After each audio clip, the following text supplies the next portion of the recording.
Hello everyone, welcome back to another episode of Ricamus Reacts to RWBY. My name is Ricamus, and today I'm going to be reacting to RWBY Volume 5, Chapter 5, actually, wow, we're moving along, called Necessary Sacrifice. Alright, so I've already seen in the thumbnail that we have more White Fang, so I guess we're continuing Blake's storyline. I'm hoping that we don't go this entire episode without hearing the conversation between Yang, Weiss, and Raven, and potentially Vernal as well. That'll be interesting to see how she interacts with them. Now that two people are actually together, it'll be less awkward jumping between all three stories at the same time, but who knows. I'm thinking that we might end up getting...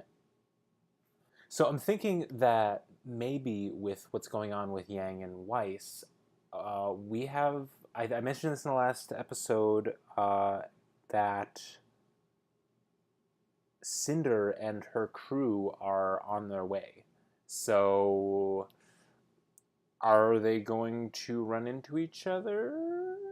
I don't know. Maybe she will just miss them. I don't know. Maybe this will... I don't know. I'm very curious what's going to happen if they come across each other. They definitely are going to know something's up. I don't know how much they know. I mean, I'm assuming that Yang at least knows that Cinder's involved now because she was able to interact with RWBY at the end, before RWBY left.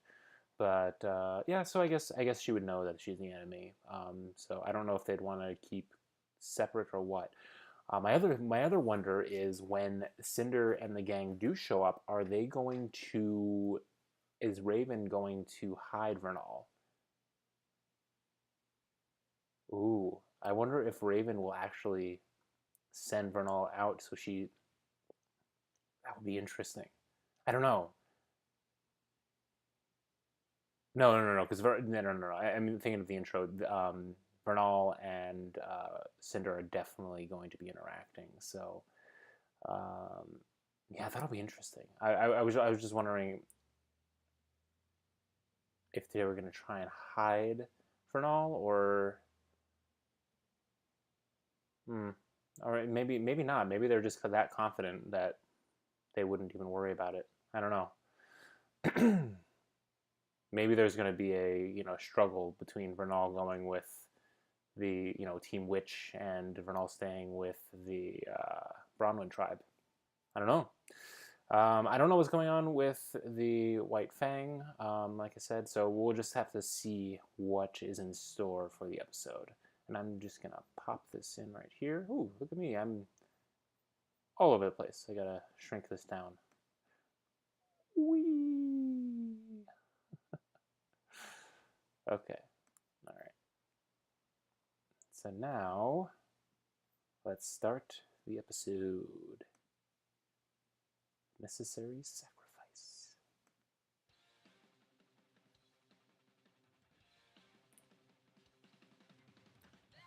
Back to town, back to the show, back to the war, and there's nowhere to go.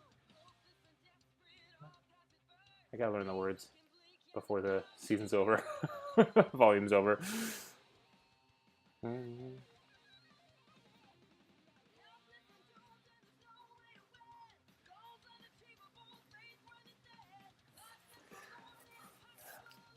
It's a little weird. I've noticed this before, and I've talked with my wife about this, but there's... Nora hanging upside down is fine and all, except for the fact that they actually show her skirt, like, going bloop, which is a little awkward. Yeah, see, there they are interacting, and I'm wondering if Raven's going to manipulate her, or if, like, she's going to tell the truth. I want to hear that conversation.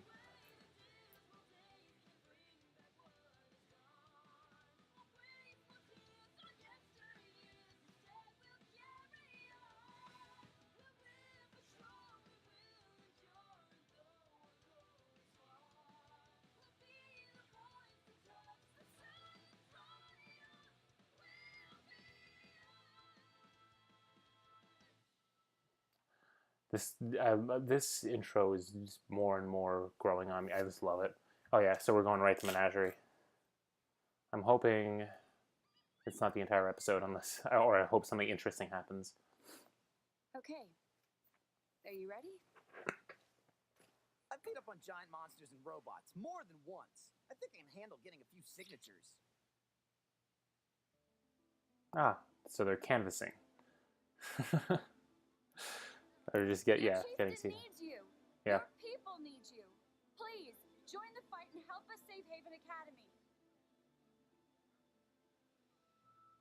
The problem is they're not fighters, and they're at least safe here. Are you kidding me? We'd love to have someone with your skills on our side. Hey, headbutting skills? Oh, is that racist? Get back inside. Mom. You are not going anywhere.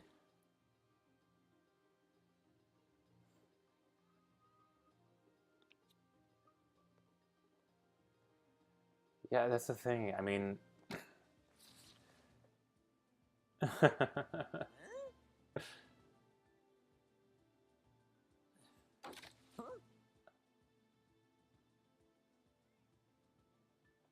Yeah, Is that a mermaid? Are there mer people? That's cool. Or like... I guess they have fins. That's interesting. That's fun.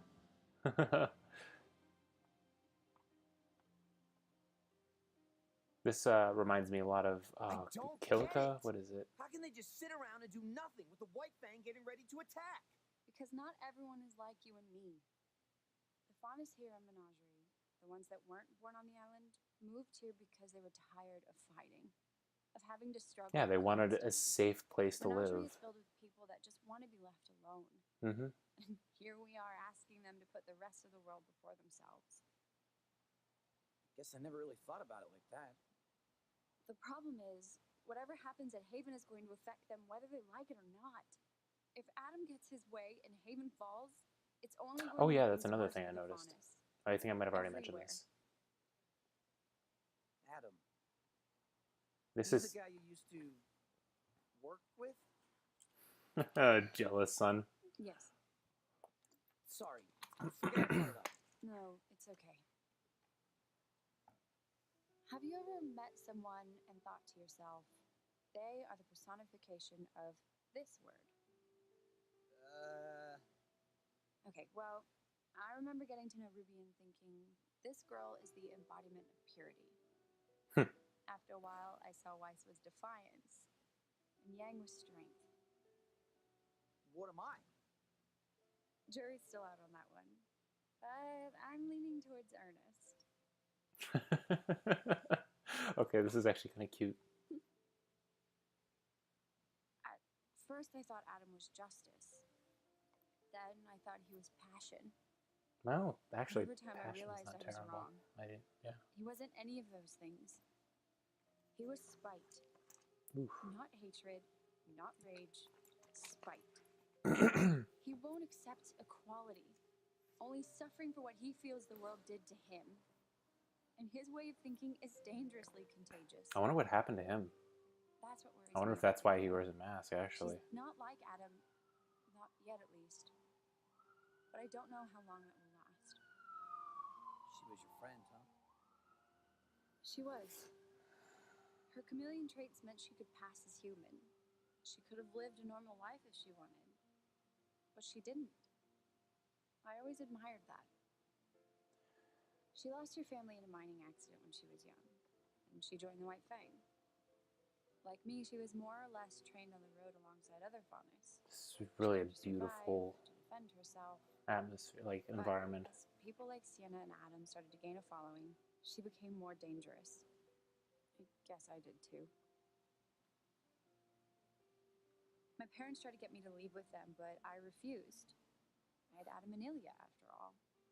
You know we're going to have to face her eventually. I know. So, what are you going to do? I'm going to try and help her the way you helped me. Well, you were already You out of showed me it. that sometimes you have to be there for a friend, even when they don't want you to be.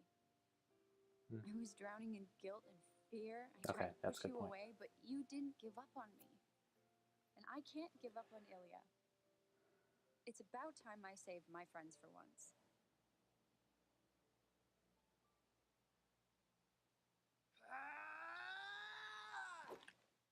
More training.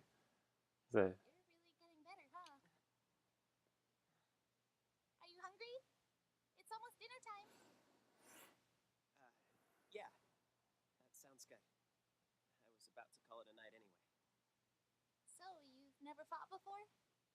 Just the occasional small grin. Nothing like this, though. Wow, you look like a natural. It's strange. I've only had this cane for a few Are they weeks. actually gonna I feel build a like I've had it for relationship? lifetime. Longer, even. I sound like a crazy person. I mean, yeah, just a little.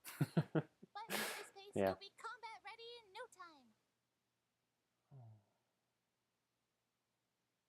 Petty. Well, I'll see you upstairs. How do you handle all of this? What do you mean? I'm scared.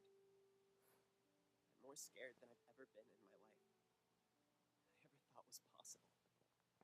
I always knew that I wanted to be more than a farmhand, but this? Who would ask for Who would this? ask for this? That was from the trailer, yeah.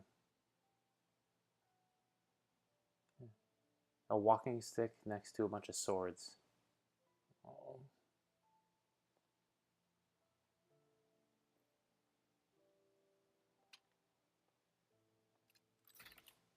We all went to Beacon because we wanted to help people. He didn't really have as much of a choice. None of us asked for this either. We just have to press on and How hope. can you be so confident? People have tried to kill you. The world's about to go to war all over again. There's How a are you Buster okay sword with back any of there. this? It's like,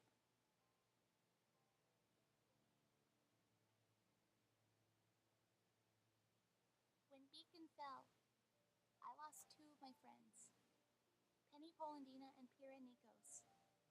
I didn't know them for very long, but that doesn't change the fact that they were two of the most kind-hearted people I'd ever met.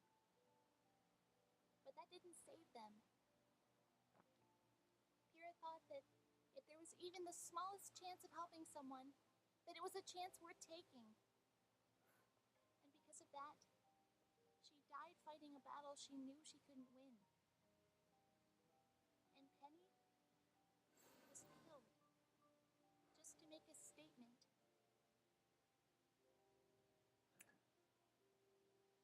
Sorry.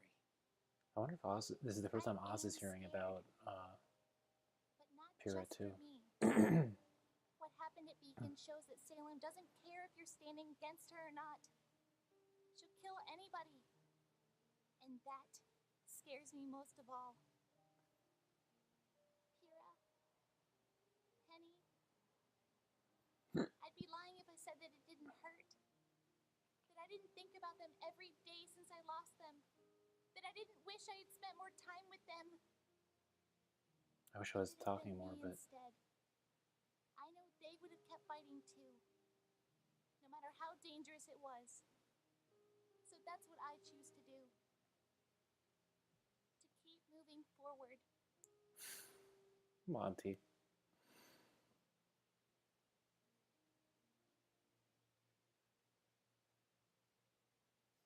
It's also funny. I'm. Come on.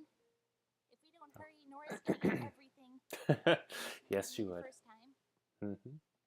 Especially if it's pancakes. Oscar, Doubt it's for dinner though. this isn't gonna be easy. But the fact that you're even trying says a lot about you. Like-minded Maybe individual. think,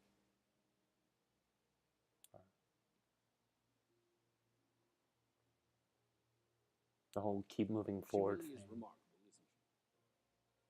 Yeah. She must have been one of the best huntresses at Beacon, huh? Not quite. In some ways, yes. In spirit. No. She has her quirks, her faults, just like everyone else. But she also possesses something unquantifiable, a spark that can inspire others even in the darkest of times. This must be really hard on her, too. It most assuredly is.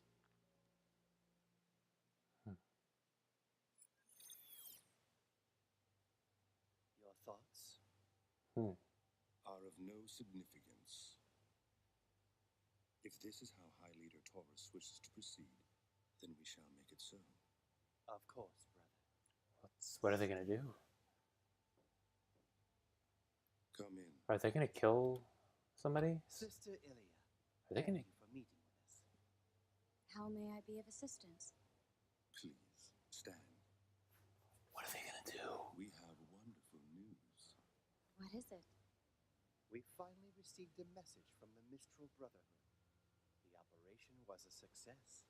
Adam Taurus has claimed his place as the High Leader of the White Fang. Okay, so Good. all of this is happening before everything else. Buried with honor. The other branches of the Fang have been given the story that was agreed upon. A necessary sacrifice. We won't forget Roll credits. everything she did for us. Indeed. Your maturity and understanding in regards to this matter is appreciated, and it is why we've summoned you here this evening. Are you getting The promoted? White Fang is experiencing a transitional period, Growth requires change. and change can be painful. What? If it's for the betterment of the faunus, then it's a pain we can endure. What's gonna happen? What's our next mission? Containment. With the CCT tower still inoperable, we have the luxury of control over the flow of information. News of Adam's Propaganda. ascension has yet to reach Menagerie.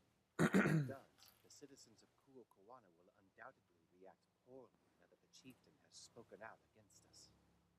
But they let the chieftain It's speak my out fault too. Belladonna's had any ground to stand on. Do not concern yourself with past failures, Ilya.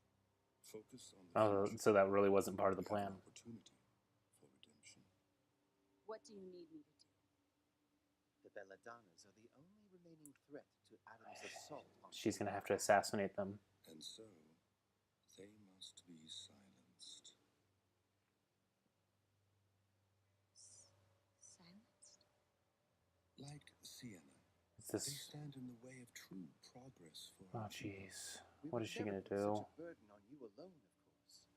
Your brothers and sisters will be at your side. But your relationship with their daughter makes you an integral part of this operation. We know how close Oh you are no. with your leg. Try and Rest gain her assured, trust. High Leader Taurus has requested she be taken alive, but we cannot risk having her present to defend her family. But the people of Menagerie. We'll come to understand what happens to those who speak out against the White Fang. Oh no. And we'll be left without a leader until our victory is complete. Shit. A necessary sacrifice, Sister Ilya.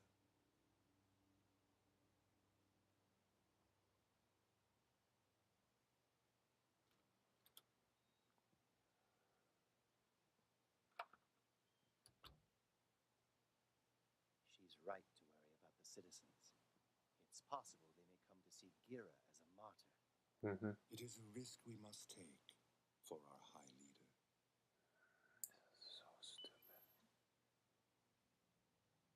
I will not allow them to ruin this. The Belladonna name has brought me nothing but grief. You've done well in finding the deserter.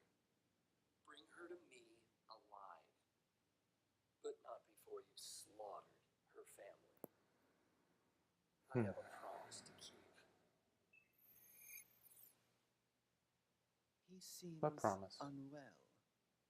He carries with him a tremendous burden. Are we sure he is the one to lead us? For now, we must do what is best for the faunus. I wonder if they will overthrow him. Brother Yuma, did you Yuma? see to Gira's messenger?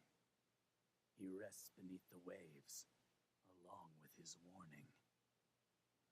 Oh, does he have The note as wings? well. Like a bat? Ooh, interesting. Ah, I wonder if he sent a winged faunus to Okay, interesting. White Fang hideout. Cool.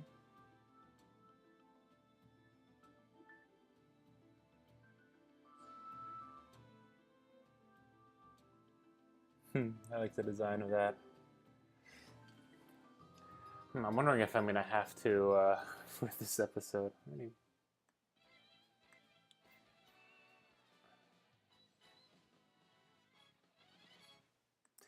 I wonder if for this episode I'm gonna need to do another voiceover like I did in a previous episode, because I didn't talk a lot during this one. It was just, there was a lot of conversation, so it was really, you know, I wanted to hear what was going on, and a lot of it was just, oh yeah, you know, it was just little reactions.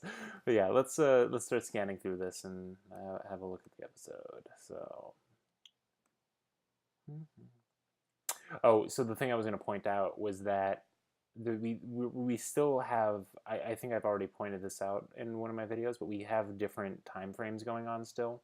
So everything that's going on in Mistral is happening 2 months before the start of the semester, while everything that's going on, sorry, not Mistral, sorry, everything in Menagerie and, well, everything in Menagerie and related to the White Fang seems to be happening 2 months beforehand, you know, because of what Gira said in his speech.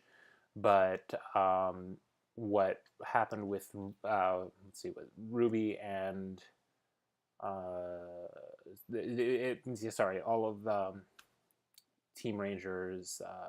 Yeah, Oscar Ozpin mentioned that they are 1 month away from the start of the semester, so they are about a month apart. So I guess everything that's going on with the White Fang is like playing catch up. So I'm wondering what's going on with the White Fang and Blake and everything now. I'm wondering if this is going to get Blake to Mistral at the same time as everybody else, because all of her stuff is happening a month beforehand, a month before everything else that's going on everywhere else.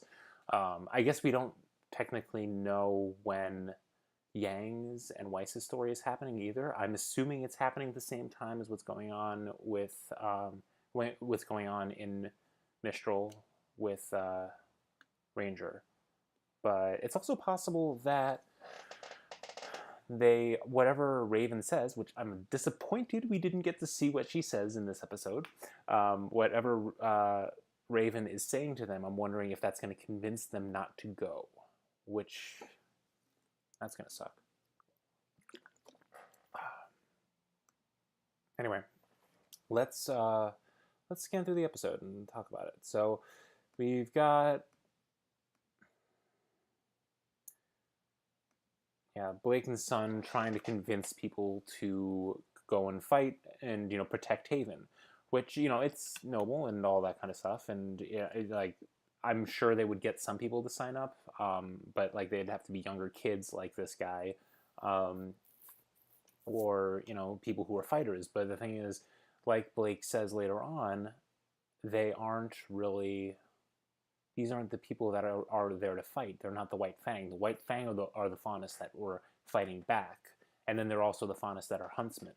But, and so like they're out in the world and they're going to the academies and things like that, and then they're also the Faunus that are just subjugated to labor. But the people that are specifically in Menagerie, they are ooh, I don't know why I use that inflection in my voice. The people that are right now in Menagerie, they are the ones that got away. They have their own separate society. They were tired of fighting. They were tired of being subjugated. They just wanted to be left alone. And so why would they insert themselves back into global politics? You know, they could have stayed with the White Fang and fought against what was going on in the Huntsman Academies and with the Schnee-Dust Company and all the other injustices, but they got away, and they have a peaceful society where they can live free and you know in their own way. So I mean, it's not the best island, but you know, it's at least like a peaceful home for them. Yeah.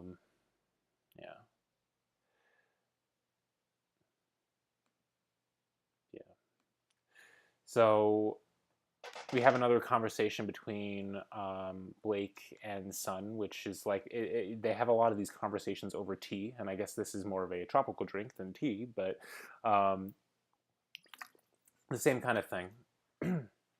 And we get to see how it's interesting. I almost it's such a book reader thing to. I mean, I guess it's a thing in general, but it makes me think of like book assignments in school where you had to assign a trait to a person, or you had to assign, like, basically you're describing these people or these characters, right? And so it's the kind of thing that somebody who's really into books, I feel like, would do. So she describes people in different ways. I don't exactly remember all of the descriptions that she gave, but I thought it was interesting. I defining everybody by one word. And I thought it was interesting that with Adam, I thought passion definitely seemed like a good descriptor, but then she says spite, and that makes a lot of sense. I mean, he is just so.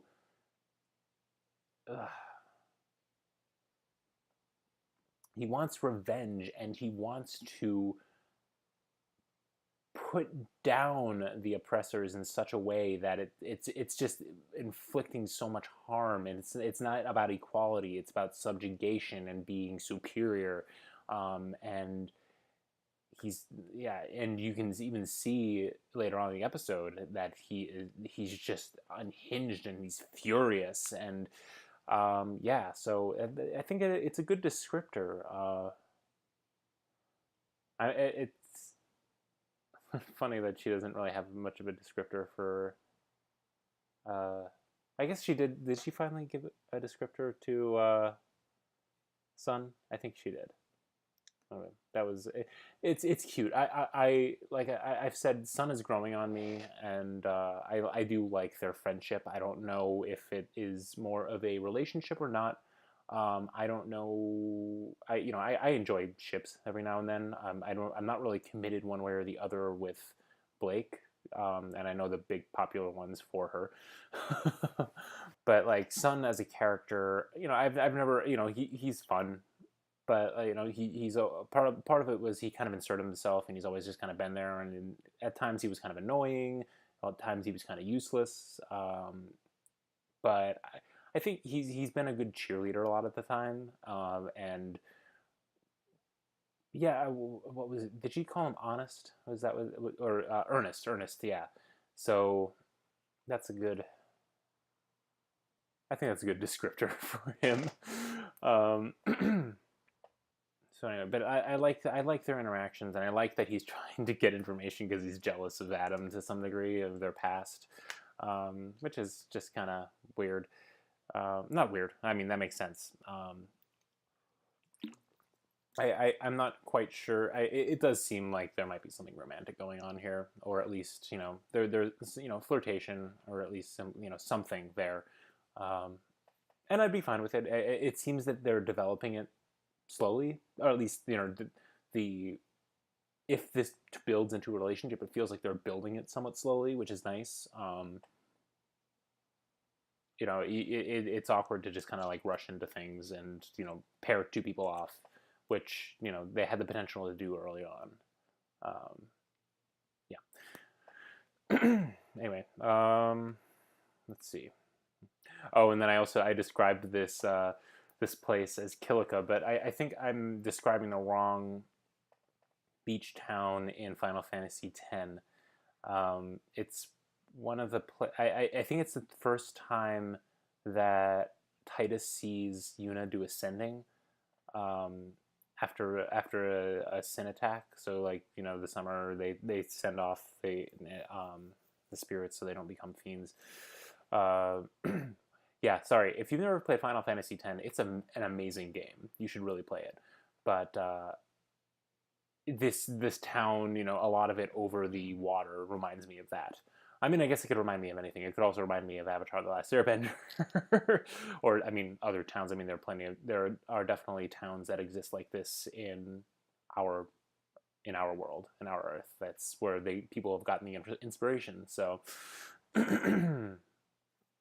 but Yeah, and I like this. Oh, there are other cool things. I like the shops in the water, and the fact that these faunus are like actually aquatic. So we actually saw some faunus with fins before. At first, I thought they were going to be just straight up mermaids, but it makes sense that they would all have like different kind of features.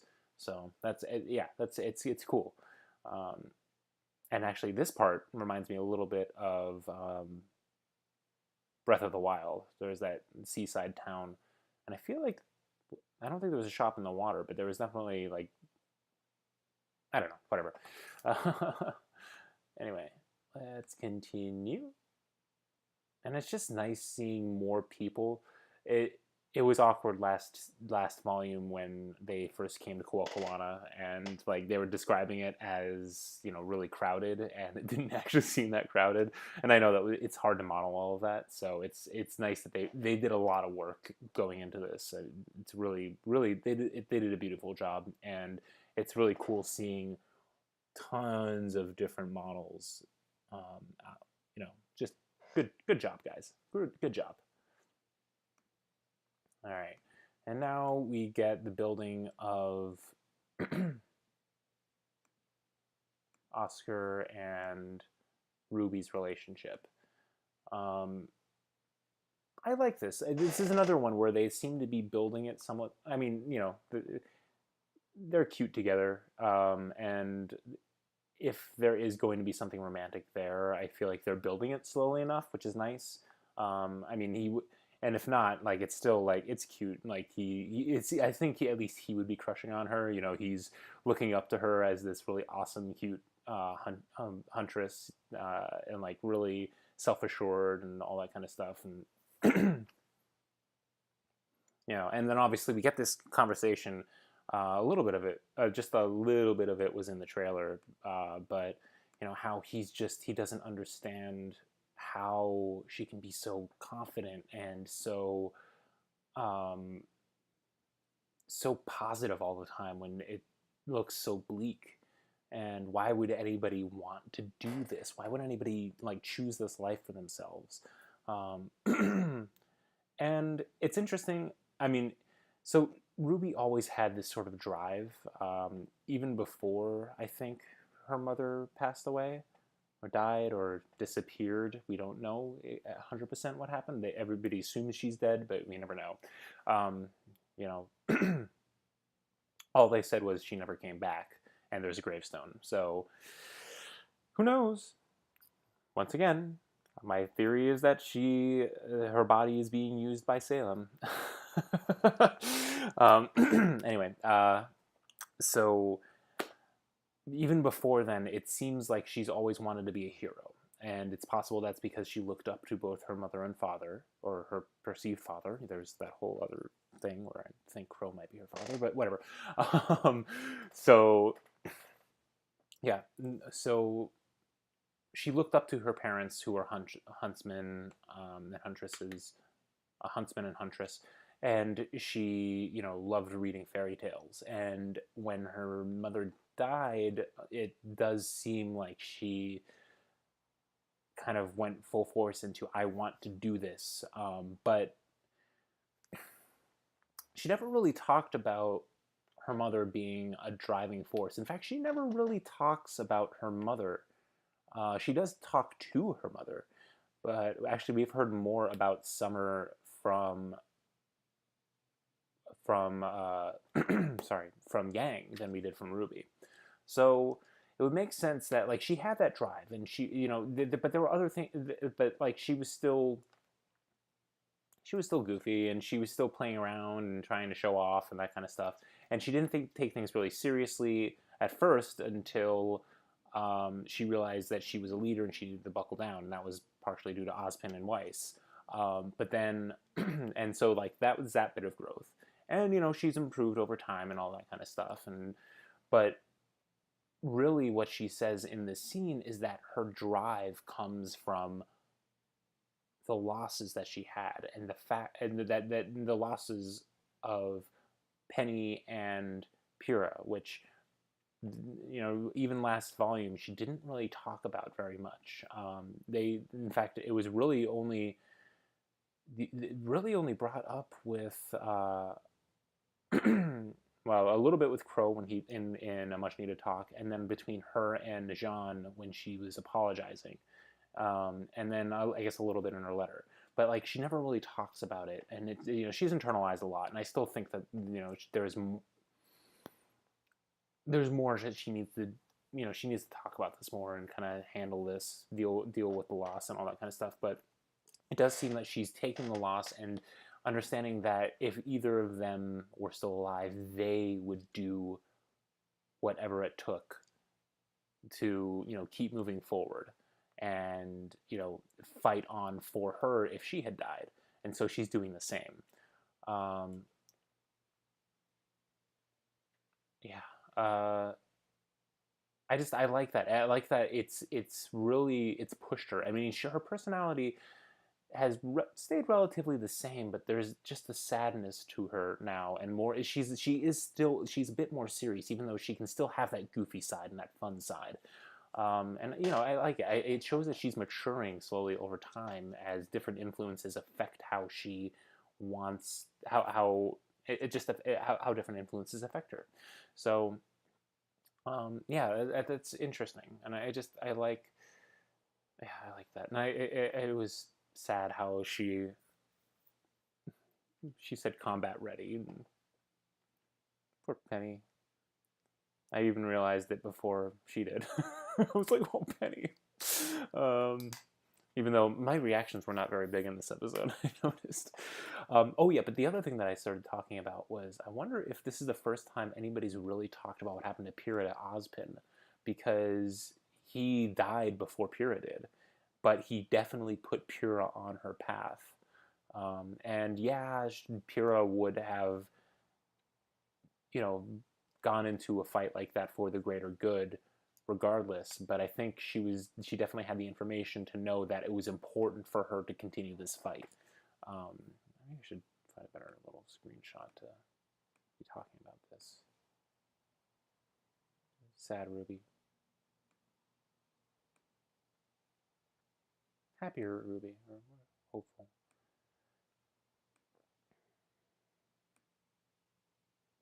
Did one of the swords disappear?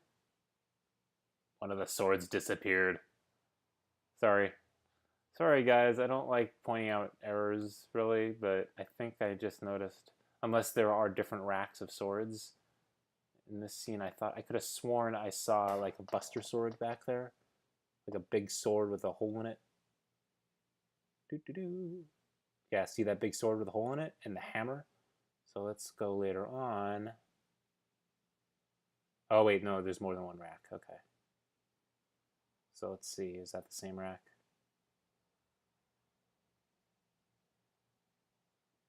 Is this one? Yeah, okay, it's a different rack. Okay, okay. Sorry. Good. Well, anyway. I'm enjoying this dojo kind of architecture that's going on here. Yeah. It's interesting. We don't hear Ozpin react to Pyrrha, or to the mention of Pyrrha, but I do wonder if he did react in some way to that. And we just didn't see it, or he at least didn't, like, audibly react, you know. But yeah, and I think this whole scene, this whole end of this little conversation here, where he's like, where he's saying that Ruby's pretty amazing. Yeah, I think it's definitely showing his infatuation with her, and they're definitely giving them a lot of scenes together, and it makes sense. I mean, she does need, other than Jean, she needs the most training. I do have to say that I would like to see some more of Jean's training, but I guess his training, while it's more, he's already done a lot of combat-oriented training, and that's not really where he's lacking anymore, because Pyrrha did a lot for him in that aspect. It's really in the spiritual and the aura kind of thing, and obviously figuring out a semblance. Whether or not it's tied to what happened in the Jean arc in Volume 1, or if it's something else entirely, I don't know. But yeah. So yeah, it's interesting. I mean, they're definitely this is a much more interesting back and forth. I mean, I guess we could have a cool big brother relationship going on between Jean and Oscar, but and actually, no, yeah. So, but I like.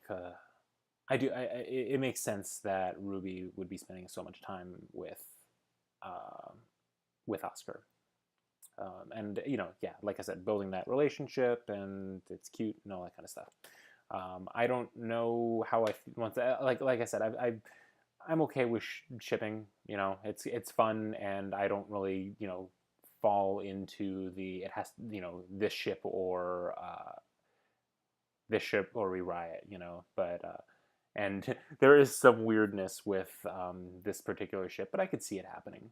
I think it's fun. They're close in age. I mean, well, they're as close in age as Ruby and Jean, or Ruby and really anybody else in her graduating class, or her cohort. So yeah, it's just he definitely is a lot younger, and at least I guess the personality wise, he and she I guess are closer in mental age. No, not even that, because like she's got that sadness to her, but and that maturity now that she's had to grow up fast because of everything that's happened in the last year. Oh no, no! Why would you do this? Why would you do that? Okay. Well, that was fun. All right, let's finish this up.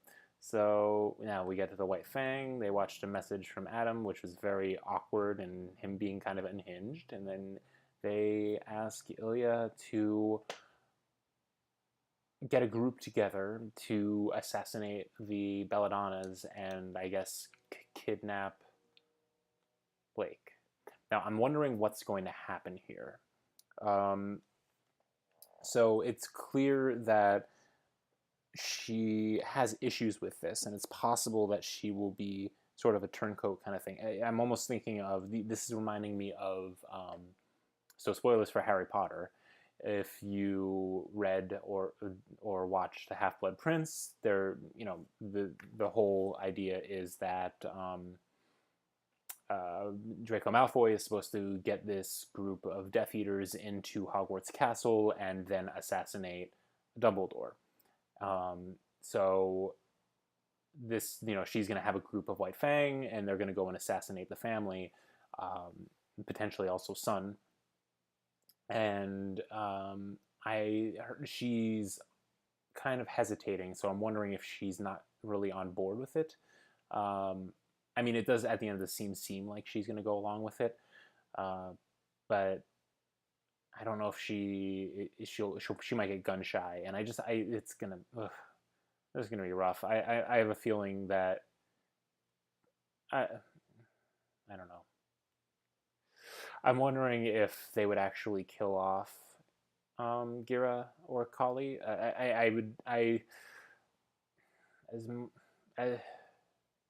Sorry, it's hard. If they are going to do this, I hope they don't both die. I would obviously be shocked if they killed Sun. I feel like Sun would get away, and I wouldn't be surprised if Kali gets away. But it's possible that Gira is definitely going to die. And I don't know. They say that he would be a martyr, so I wonder how they're going to play it, so that he's not a martyr. Maybe they will play it as he got out of control, or he tried to take matters into his own hands and he got himself killed, or something. I don't know how they would frame it, but I don't know. I feel like I'd be shocked if both of the Belladonnas died. I mean, it would be really dark. So I don't know. But yeah, I mean, it definitely seems like she's going to find a way to draw Blake away, and I'm wondering if she's going to pretend either is going to do the whole pretend to have doubts and try and draw Blake away, so that she can capture her and then the family get killed, or what. I don't know. And I mean, because Blake in this episode was talking specifically about not about giving her a chance, you know, sort of like thinking that she could be redeemed, that it's not too late for her. I think that's a good way to kind of draw Blake in, you know, and trick her. There is also that other thing that I've mentioned a couple times, and other people have mentioned, that maybe Sun is a plant, but I'm starting to think more and more that Sun is not. I mean, I was never 100% on board, but I thought, like, you know, last volume, I sort of came upon this idea on my own. I didn't realize other people had thought about it, and I was thinking, well, maybe because, you know, the Monkey King's a bit of a trickster, you know, Sun Wukong. So I was wondering if maybe he could be a spy for the White Fang or another organization, or a plant, so that, you know, I don't know what, for what reason, what would happen, but he'd eventually betray them, or maybe he would he was going to betray them and then would have a change of heart, that kind of thing. But I'm starting to think less and less that, and he's more of a genuine person. Maybe he really is earnest. So I don't know. We'll see. He does, yeah. Anyway, so let's see.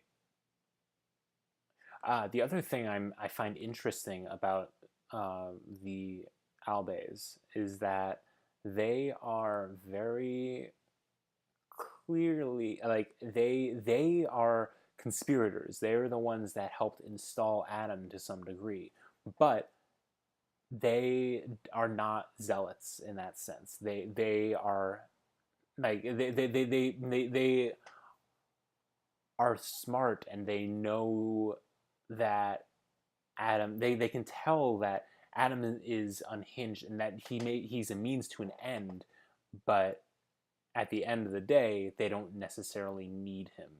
They might need him to achieve their goals, but eventually they're going to need him to achieve their goals, but at the end of the day, he may not be the best person for the Faunus, the future of the Faunus. This is more of the now of the Faunus. You know?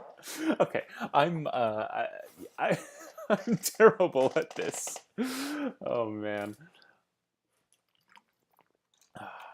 Oh jeez. Okay. So yeah, I just realized something. At the end of last volume, Blake was saying, we're gonna take back the White Fang. But they actually haven't been trying to take back the White Fang. They've just been trying to convince people that the White Fang is bad. I mean, unless maybe, I don't know. I don't know if they're retconning it, or if they're if that was like an eventual goal that they're just never going to be able to achieve now that Adam has taken over. Unless now that Adam's taken over, he's going to be really extreme, and we're going to have defectors from the White Fang going to Blake's side. I don't know. And that might be, if Gira is killed, so we will have Gira and Sienna Khan both being martyrs for each side, and so that's going to rally people to each faction, and there's going to be an outright civil war. Yeah, and I think this is definitely going to continue to muddle the plans of Salem and their gang, and the, you know, Team Witch and all that. Interesting.